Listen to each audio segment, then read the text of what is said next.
ध्रुव ने जल्दी से पूछा। रश्मि दीदी, अब भाभी कैसी हैं?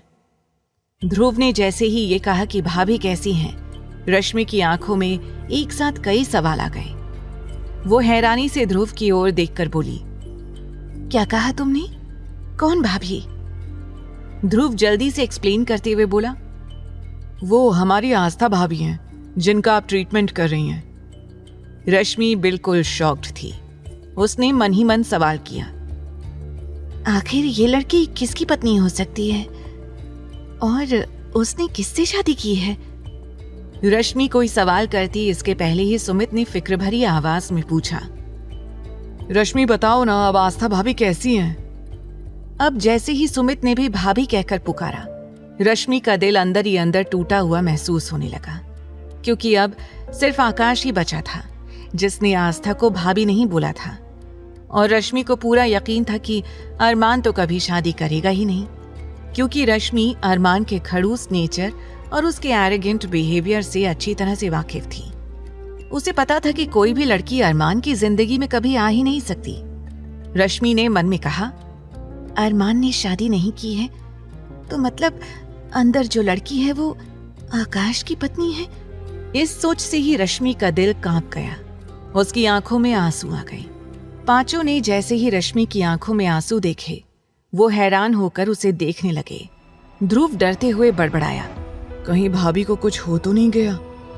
अब रश्मि की चुप्पी आकाश को भी डराने लगी। उसने गुस्से में पूछा, रश्मि तुम जवाब क्यों नहीं दे रही हो? बताओ आस्था को क्या हुआ है? आकाश अरमान से उम्र में थोड़ा बड़ा था, इसलिए वो आस्था को उसके नाम से पुकार रहा था। वैसे भी आस्था आकाश और सुमित को भैया कहकर पुकारती थी, इसीलिए वो दोनों उसे अपनी छोटी बहन की तरह ही समझते थे। जब रश्मि ने आकाश के मुंह से आस्था के लिए भाभी न सुनकर सिर्फ आस्था सुना, तो उसका शक यकीन में बदल गया। वो बड़बड़ाते हुए बोली, तुमने शादी कर ली? ध्रुव और आहान तो जल्दी से पीछे हो गए और उन दोनों की ओर हैरानी से देखने लगे। उन्हें समझ में नहीं आ रहा था कि आखिरकार वहां हो क्या रहा था। आकाश भी सवाल भरी नजरों से रश्मि को देखने लगा और गुस्से से बोला, ये क्या किया तुमने? पागल हो गई हो क्या? तुमने मुझ पर हाथ क्यों उठाया? आकाश को रश्मि के इस तरह से खुद पर हाथ उठाने पर गुस्सा आ गया था। रश्मि गुस्से में बोली, तुम्हारी हिम्मत कैसे हुई उस लड़की से शादी करने की? तुमने तो मुझसे कहा था कि तुम शादी के बंधन में बंधना ही नहीं चाहते हो, और मैंने तुम्हारे फैसले को एक्सेप्ट भी किया। लेकिन मैं तो पागल थी। मेरा प्रपोजल रिजेक्ट करने के बाद तुमने आस्था से शादी कर ली। हाउ डेयर यू आकाश, ऐसा क्यों किया तुमने मेरे साथ? अब सभी को रश्मि के गुस्से की वजह समझ में आ रही थी। ध्रुव और आहान रश्मि को इस तरह से बौखलाए हुए देखकर मुस्कुराने लगे। उनकी आंखों में चमक आ गई थी। आहान ने ध्रुव के कानों के पास जाकर धीमी आवाज में कहा, उफ, ये मोहब्बत का थप्पड़। ध्रुव की हंसी छूट गई। उनका मन तो कर रहा था कि वो ठहाके मारकर हंसे, लेकिन अभी सिचुएशन ऐसी थी कि वो खुलकर हंस भी नहीं सकते थे। रश्मि की बात सुनकर आकाश तुरंत चुप हो गया। आकाश का मुंह देखकर ऐसा लग रहा था मानो उसमें दही जम गई हो।